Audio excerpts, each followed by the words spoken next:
For 15 years ka nag-aaral, Yes po. Bachelor of Science In accountancy po. in Accountancy. Ang bigat niya na. Alam niyo ba ibig sabihin nun? Ano ba yung course na yun? Hindi, Accountancy, Science, ano yung bachelor? Ano yun? Opo. Bali, ano magiging trabaho mo kung sakali? CPA po. CPA, Yes po. accountant. Yes, Certified Public Accountant. Okay, sige. Ano ba trabaho ng tatay mo? Tatay ko po, pinagmamalaki ko po ng isang technician, tagagawa po ng cellphone sa bahay po namin. Talagang masipag din po yung tatay ko. Proud na proud po ako sa pamilya ko. Ilang kayong magkakapatid? 3 po, Kuya Will. Lahat ba nakapagtapos na? Ako pa lang po. Sobrang proud po ako doon. Anong school mo? Pamantasan ng Lungsod ng Marikina! Woo! Niyak siya eh. Hard work. Sige, pakilala mo sinong kasama mo sa amin. Hello po sa inyong lahat, Kuya Will. Proud na proud po ako pakilala sa inyo ang aking ina, ang aking nakaterang ina, si Nanay Giselle! Hello! Hello po, Kuya Will. Bali nanay at mo at kapatid mo. Opo, kasama ko rin po ang napakabait kong kuya na nagpaaral po sa akin sa buong 5 taon ko po, si Kuya JB! Wow. Si JB muna, ikaw ang nagpaaral sa kapatid mo? Opo, Kuya Will. Bali, ano bang, nagtatrabaho ka ba o nag-aaral ka Opo. rin? Nagtatrabaho po ako sa Antipolo po dati ng data encoder. 4 years po ako nagtrabaho. Huminto po ako sa pag-aaral kasi nahirapan po yung mama ko magtrabaho mag-isa. Talagang sobrang utang, ganun. Ako po yung panganay. Kailangan ako po yung magsakripisyo sa amin. Kaya yung kapatid ko naman po masipag talaga. Kaya ako na lang po yung nag-sacrifice para So, siya po yung mag-aaral. huminto ka ng pag-aaral? Opo. Huminto po Para ako. lang sa kapatid mo? Opo. And then nagtrabaho ka? Opo. Ano na? Nay, si nanay mo muna kausapin ko. Ilan ang anak niya? Ilan sila? 3 po. 3. Ang inyong mister isang technician ng cellphone. Opo. Kayo, housewife ba kayo? Ano po, na rakitera po ako. Anong raketera kayo? Ano kayo?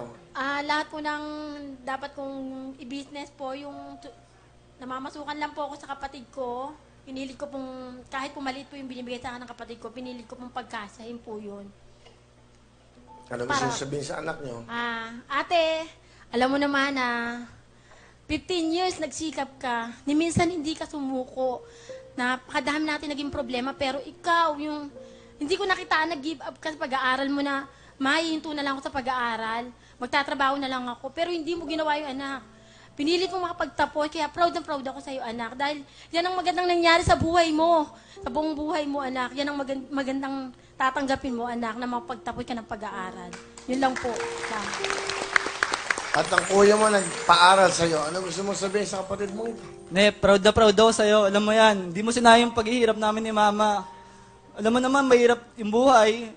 Buti hindi ka nagpatuloy na mahirap isipin mong ganun.